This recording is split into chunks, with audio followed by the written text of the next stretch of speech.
Krishna. Please accept our humble obeisances. We cordially invite Srila Gurudev and assembled devotees to our seeing through the eyes of scriptures Gyan Cakshu. We are very grateful to all of you for coming here again. So let's commence this session by seeking Srila Gurudev's permission. Can we start, Gurudev? Yes, please. All right. So our very first question for today is spiritual well-being is followed by material well-being, but we see that devotees who are spiritually well are not always materially well. Yeah.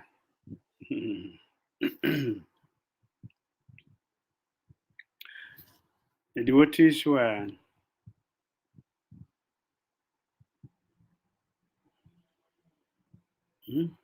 spiritual well-being is followed by material well-being, but we see that devotees who are spiritually well are not always materially well. That is not in all cases, not in all circumstances. We have so many devotees who are spiritually sound and materially sound. We have so many grihasas in ISKCON who are having very good sadhana and very engaged in different activities. And the materialization is very nice. There are many. We may have some few who may be not so well in their materialization, but it is not in all cases. In Chaitanya Charitamrita and Chaitanya Bhagavat. So Chaitanya Mahaprabhu, he went to visit the 𝐭𝐜𝐫𝐢𝐩𝐭𝐮𝐫𝐞𝐬. And he said, my dear Sridhara, I have seen that every day you are chanting Hare Krishna, Hare Krishna. Every day you are Hare Krishna, Hare Krishna. Every day you are doing this thing. But I don't see your material situation to be very nice. But just see this is Chandi worshipper. Yes, Chandi. Just look at the situation. They're so nice. They have all facilities, everything. What is this you are still putting your head? Hmm? Why is she putting your head into this Hare Krishna thing when you don't have any material? Just look at how haggard you are. And Dhira Swami is 𝐭𝐜𝐫𝐢𝐻𝐿 replied. He said, my dear Lord, the situation of everyone is the same. The situation is the same. Although I don't have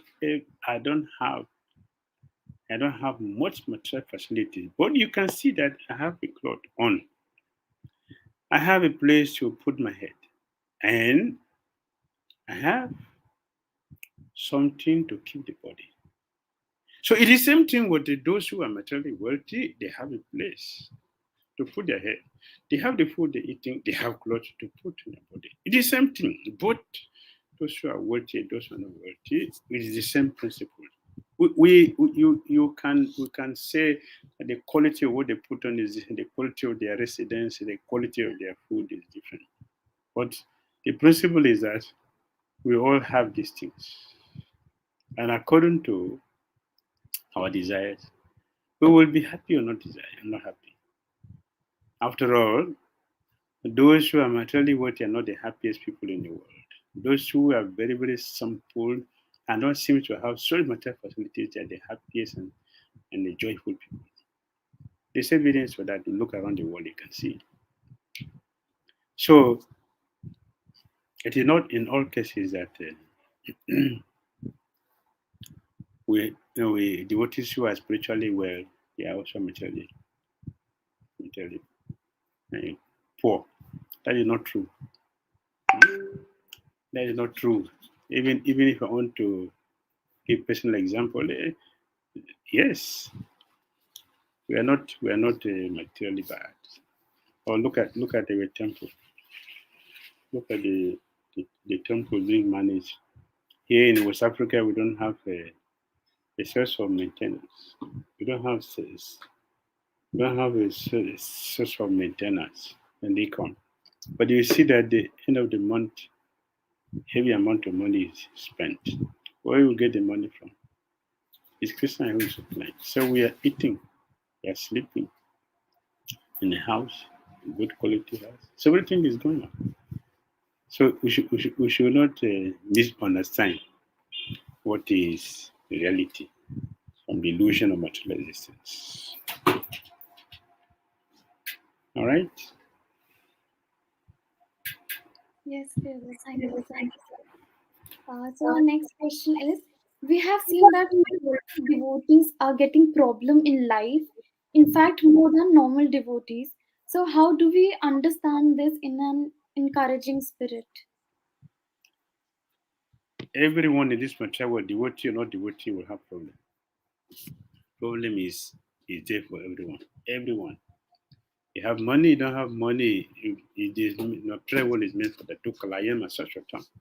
This place is a miserable place. It is meant for ups and downs. Everybody will pass through. The billionaires, they are also suffering. It is analyzed that the psychiatric patients are the CEOs, the chief executive officers, not just a woman in the street. They are not in a psychiatric hospital. Those who are there are those who are chief executives. They are there. So what do we say to that? Everybody must find difficulties. Pure devotees who come here have difficulty. Christian came here, so many demons were attacking him every day in Vrindavan, in Mathura, in Dwaraka. He is a supreme personality who control everything and maintain everything to show the nature of this material world, but also challenge the difficulties. So the difficulty, the challenges is not the problem. How we handle the problem is the main thing. And that is where the challenges are. Not the problem. The problem is not the challenge because it is there for everyone. The challenge is how do we handle these problems? Where do we turn to when we have difficulties? When we say devotee, a Christian use that to advertise the devotee. This afternoon we are discussing the Srimad Bhagavatam. How Lord Krishna put the devotee to test. The Krishna put Arjuna to test to look at the quality of his justice. Krishna put the Lord Maharaj into test, giving him so many material facilities, so many material facilities. I want to see what is your interest in Krishna consciousness. Krishna showed that. Krishna tests Prithu Maharaj. Hmm. And he tests the gopis, even Krishna. The gopis were also tested by Krishna. Krishna said that to go and preach the philosophy. Krishna is the super soul in the heart of knowledge and karma. Krishna put that the gopis reacted. What is nonsense? What nonsense? Gyan? What is that? Krishna is putting his devotees to different situations. Sukadeva Goswami put his devotee, person marital test, by teaching him Prayasthita, attunement. He rejected everything and said, this is nonsense. I'm not interested. He should teach me the principle, the process which will completely take away the seed of sinful life. This is what I'm interested in.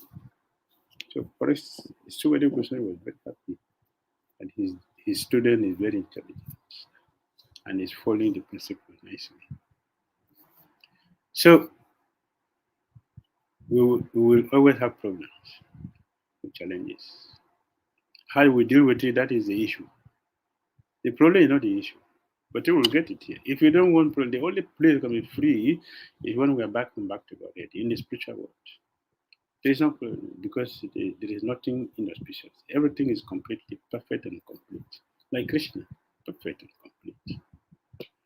So devotees will have challenges, yes. The challenges devotees having is to test their level of Krishna consciousness. You test their faith in Krishna consciousness. Krishna used them also to advertise the nature of devotee and Krishna consciousness to all the world. Kapil Modi is advertising devotees to his mother. My devotee never asked me for anything. Never asked me for anything.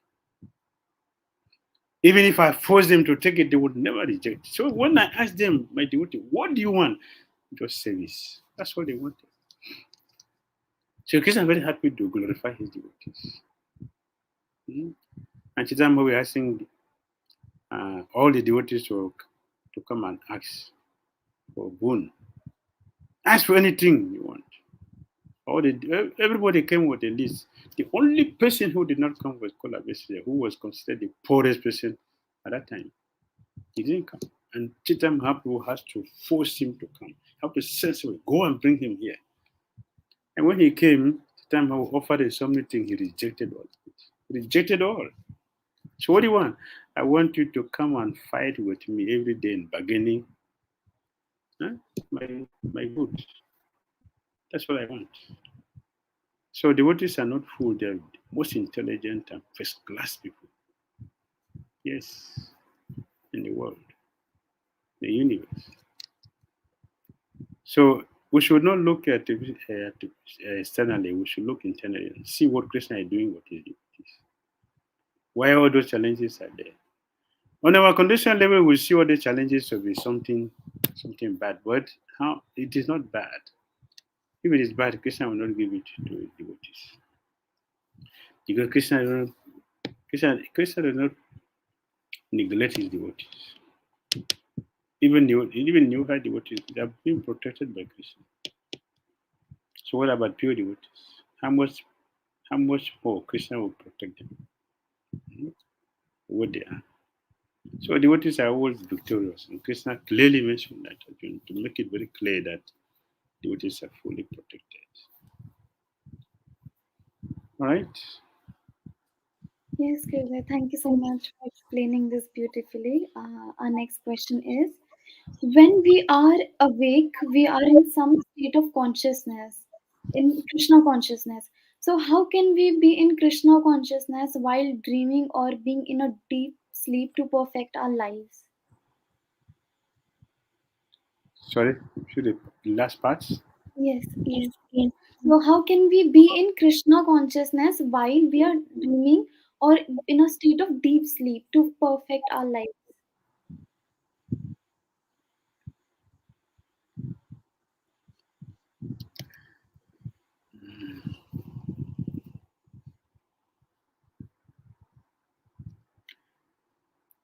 So to perfect our life, it depends on the quality of the sadhana which we practice every day. So if we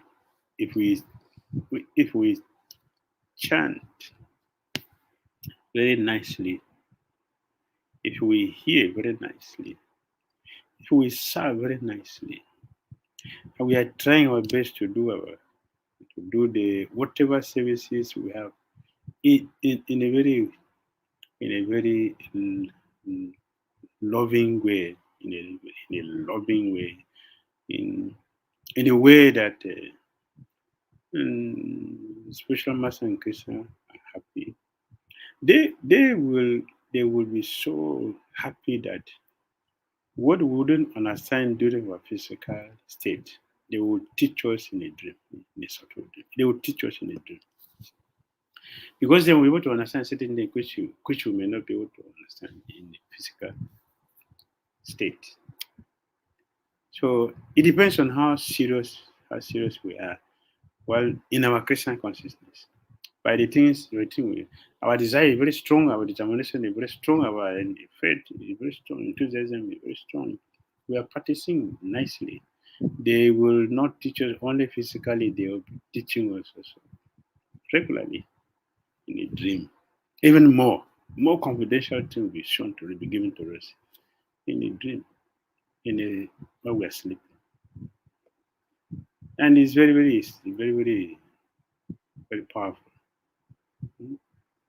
Most of the important messages are given to us in that way. In a dream. And also the the warnings and the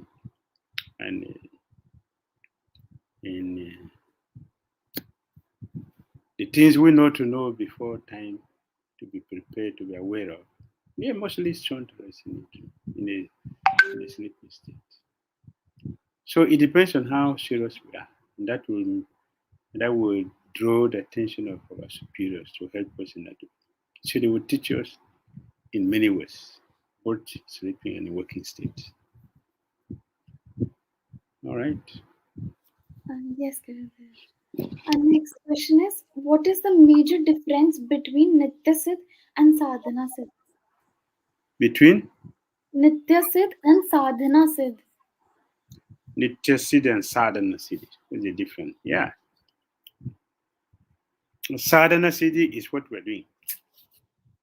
That we are doing sadhana bhakti, regulated devotional service. So by doing regulated devotional service, the perfection of the sadhana siddhi, at the perfection that we have become perfect, become a pure devotee by sadhana. And nitya siddhi means that they have never been conditioned. They didn't become perfect by practicing any regulated devotional service. They have been perfect. They have been like that perfect. So the difference is that they have not been conditioned,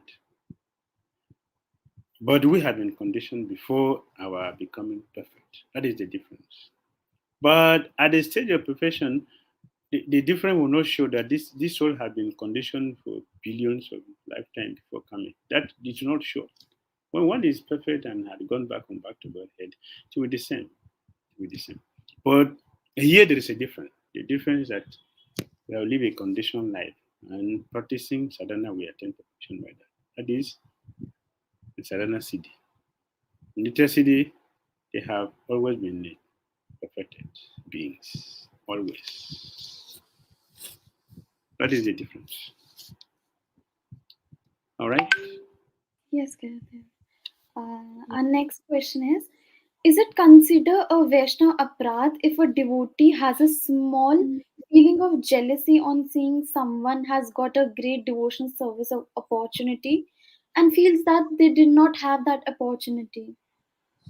Yes, it's an apparat. To be envious of another devotee is an apparat. So Prabhupada mentioned that in Chaitanya Charitamrita. A devotee should not be envious of another devotee. It's an apparat. To be envious of a Vaishnava is an apparat. So a devotee should be happy to see another devotee making advancement in Krishna consciousness. Well, so this is what Prabhupada mentioned. When a devotee has been empowered to broadcast the holy name of Krishna all over the world, other devotees will appreciate that and support him or her to do more. Failure to do that, not supporting the devotee, but criticizing and blaspheming and envying that person is material. It is an apparat. So it should not be there. If we want to be successful, we should avoid this kind of apparat. It's an apparat, heavy apparat. To be envious of a devotee. It's heavy. Because we're going to start acting against the devotee. We'll be disturbing or distracting the attention of the devotee in his or her service. It's an apparat. Very dangerous. A devotee has a responsibility to assist so many souls to become Krishna conscious. So if you're not supporting that devotee to do more, but we are discouraging the person by different destructive ways, it's an apparat. And it will eventually it will actually ultimately lead to Krishna because it is Krishna that we are attacking. So it's heavy, very simple, negative, very bad. So unfortunate that we should do that. And probably in particularly mentioned upeksha should be neglected. Envious people should be neglected because they are ordinary people, they are not devotees. They're ordinary. A devotee is not envious. Prabhupada was saying this when the Rupa Sanatana Goswamis came to see Chaitanya Mahaprabhu. And Chaitanya Mahaprabhu initiated them. After initiation, he asked them, please, all of you devotees, you give your blessing to Rupa Sanatana. And then Rupa Sanatana Goswami, they were coming before the devotees. And so in the Prabhupada mentioned this. If you're not happy, the devotee making advancements, and it is envy.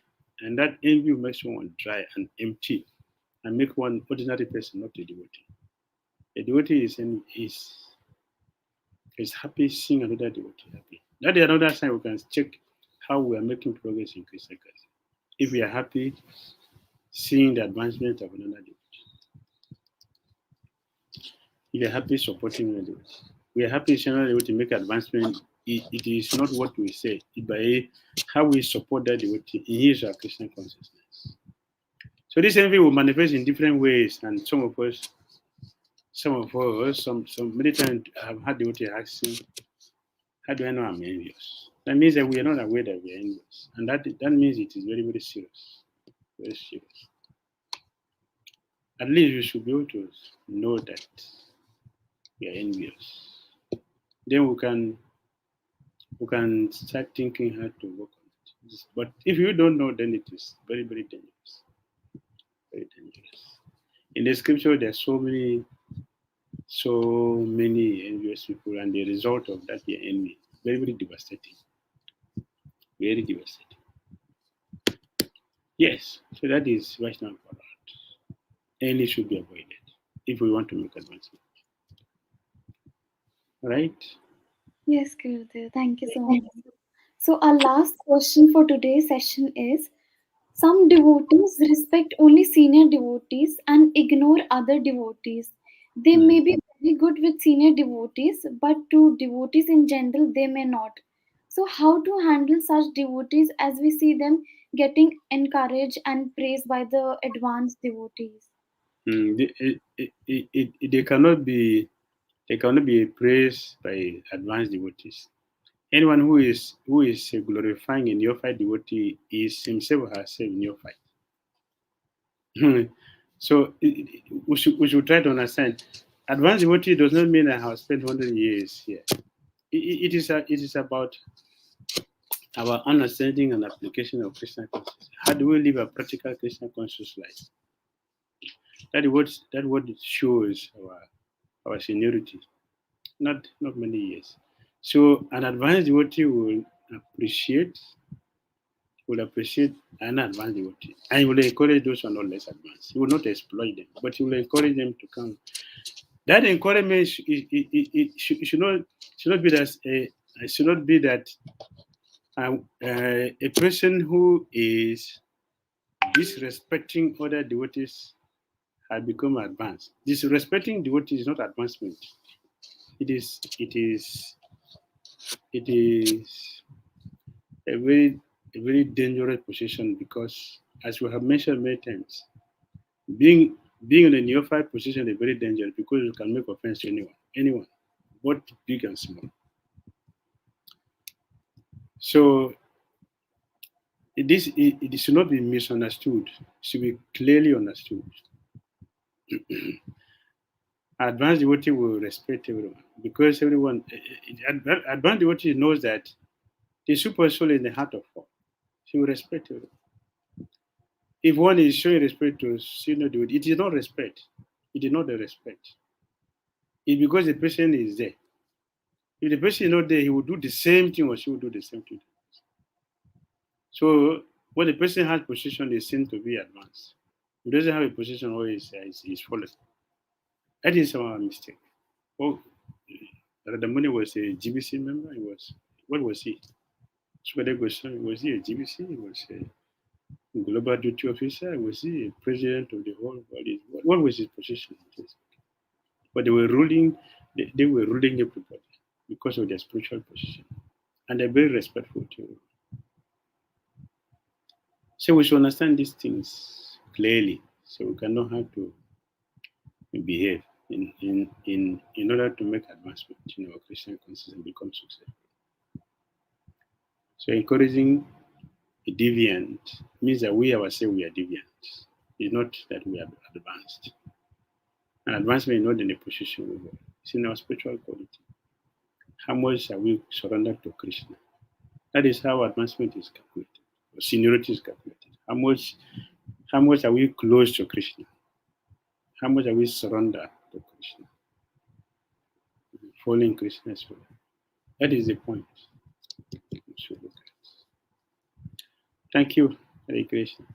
Thank you so much, Gurudev. So here we close for today's session of Gyan Chakshu. We thank each and every devotee for going along with us today and eagerly taking part. We will soon return with another question answer session. Do send us your question either in Facebook or YouTube channel. You can also email your question on the ID mentioned in the description. If by any chance your question is unheard, we make sure that your question is answered in the next session. And we thank Gurudev so much for enthusiastically answering all of the questions and being with us once again. Thank you, Gurudev, and thank you, assembled devotees. Hare Hare Krishna. Krishna. Prabhupada ki jai.